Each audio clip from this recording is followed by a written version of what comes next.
Hey guys, Scott here, Pine Barren Craftsman. I have a cool video idea for you guys today. I want to go over some things, and I think you're gonna like it if you're into the '90s, late '90s BMX mid school.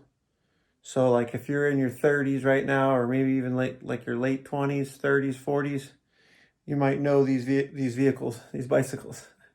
They are a mode of transportation. Here we go. All right, so what we have here is my race BMX bike minus the wheels. This is a long story, so hopefully you guys are into it. And I'm going to go over a couple things, like a bike check. I believe it's called like a bike check. I've seen Scotty Kramer do a couple of these and a couple different guys. So the story of this bike is in the late 90s, I think this was like 99, I was still racing, maybe 98, 99. I think it was 16 novice, which back then it was very competitive. Novice, I mean, was the best that I could get. These guys were flying an expert. This bike, this frame, I should say, was at a racetrack, and I believe that there was a raffle, and I believe nobody won the raffle, or maybe there was another frame there for another bike raffle down the road, but somehow my father ended up with this frame. I don't know if he won it or not. I think I would remember if he won it. But the Hyper, it's an FS20 Hyper, aluminum. Okay, this was like the top of the heap back then, as far as I was concerned. We got this at Central Jersey BMX. It used to be called the Bicycle World. Now it's called SC Bicycles, Scotty Kramer Bicycles. His family bought the bike shop, but the track in the back is still not theirs.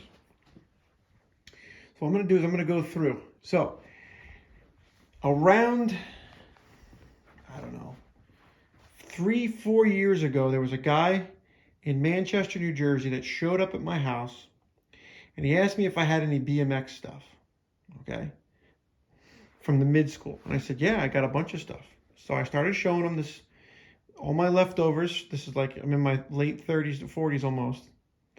And he wound up buying this whole setup from me, okay? And I lost my mind. The day it left the house, I lost my mind. I was like, dude, I got to get the bike back. And he goes, Scott, I already ripped into it. This was like a day or two later. He goes, I could put it back together with some bike parts, but I already parted it out. So what I had on the bike was the bars are mine, which are the S&M Slam bars. Okay, everybody was rocking these. Chrome. DK headset. I had this upside down. He flipped it, put it that way. I liked it the other way, whatever. The ODI grips, original. I had a complete roadkill pad set on here. This is the original pad set for the crossbar. I have a headset, and I had one for the cross tube here. But he wound up taking that off and selling that one part. This is the headset pad. He also changed my pedals out. I had DK pedals, caged pedals. He put these S&M, or I'm sorry, these GT, just generic pedals on here, which I would never run these in a race. I had caged DK pedals, and I had a caged, I had a DK seat. It had a hard plastic tip on the front here, and it was a nicer pad, but this is an Odyssey, which I like it either way. I probably would have ran this because I have always liked S&M bicycles. I probably would have used these pads if I could have found them back in the day. I just ended up on the roadkill pads because they were cheap. He changed out my clamp here for my seat post clamp. He can put a TNT one on here. He also did a TNT sprocket, which I think is like a 44 tooth.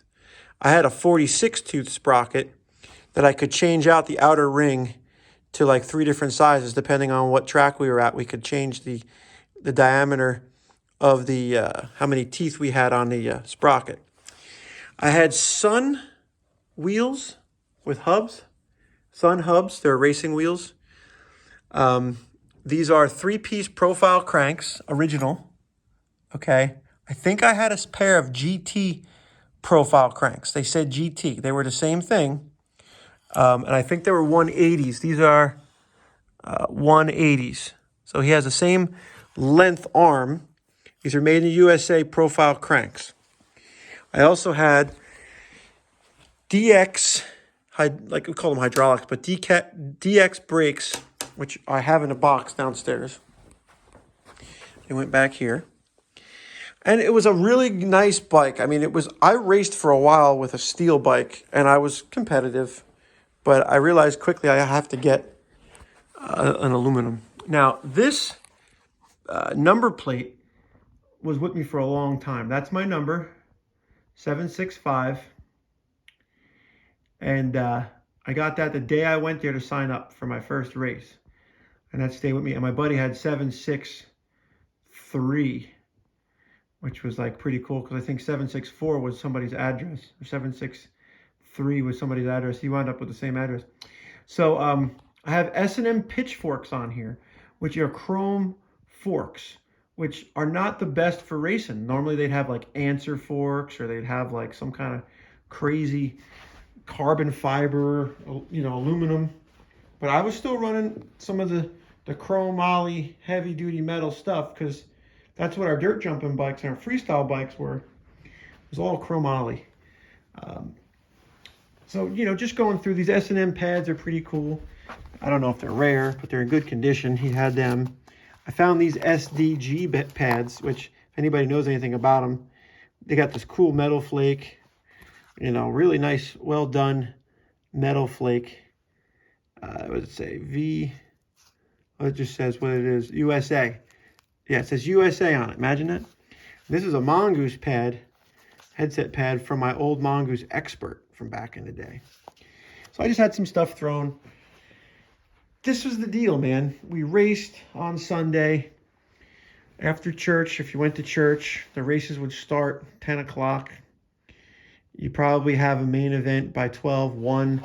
You were eating food, hot dogs, burgers. There was, park benches. Everybody watched the races. All the dads and moms lined up around the track with their tailgates down. And it was like probably the best time of my young life. Really shaped me. All my friends were involved with it in one way or another. And I miss it tremendously. I miss it because I'm not going to get a chance maybe to be the dad that my dad was, which was spending time there and watching me watch my son race. I'm up in northern Maine. So I'm going to call out and say I'm looking into it. I'd like to, if I could get enough followers and enough people that are interested in this and get some investors, I would love to open up a track up here. It would be a hard call to get everybody to come up. And I don't know if it's as hot as it used to be, but it's like a dream that I would put some time and effort and my own sweat equity into getting a track established. It doesn't have to be in northern Maine. It could be more towards Augusta or Bangor, but it'd really be cool to have a indoor track that kids could practice on all year round and be competitive on the world circuit, because it's an Olympic event. I'm sure someone's going to steal my idea, but if anybody wants to get involved, this is what I would like to do. And it would be something that I could do on the side of other things I'm doing on the side of that. So this is the bike. There's classes for 40-year-old and up or 30-year-old and up. You can go out and you could roll around the track and just try to beat your neighbor, or you could just try to beat your own time and challenge yourself. I know mountain bikes are awesome up here, and that's what I'm going to exploit the terrain up here, which is going to be on some videos. I'll probably look into a GoPro camera for my helmet, and we'll be doing some mountain bike circuits with some friends. But this was another avenue, the 20-inch BMX, which stands for bicycle motocross. I don't know why they call it BMX for everything else, but it's freestyle, flatland, park, street, dirt jumping. Now they got like big air, vert. There's a lot of different versions of BMX. And if it wasn't for bikes, might have gotten into some more trouble. And right after the bikes, you know what happened. Cars. Cars and girls. And the girls didn't like the cars. So I was like, what the heck am I doing here? Oh, man. So the story went, I got the bike back from the guy. He improved it.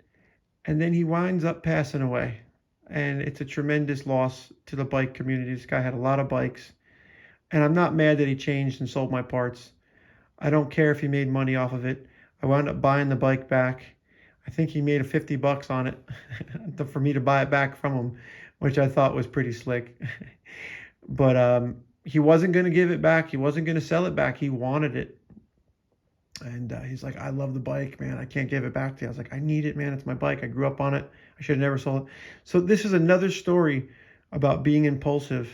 And you can tell what just happened with the C10. Sometimes it's just better to keep the stuff. Get rid of stuff you don't like, sure, but really sleep on it. Don't make impulsive decisions like I have in the past, because it costs you. You know, it cost me time and wear and tear on my truck. The truck comes back with a dent. The bed's missing. There's other components that were put into it that I got to work through. So, you know, if I would have just kept it, it would have been the same. So just remember that. Keep an eye on your stuff. It's better to have it in your garage if you really want to keep it. And yeah, let me know if you want to see another bike check. I got one other bike. I'm not going to tell you what it is. I got to get at least somebody to comment here. If you want me to go over the other bike, the freestyle bike that I had, you let me know. If not, that's it. Thanks for watching. Like, share, and subscribe this one, man. The Hyper FS20 20-inch. Man. Memory lane. I want to hang it on the wall. I have it in the garage, but it's so nice. I want to put it up here. Put it over there by the telescope. See ya.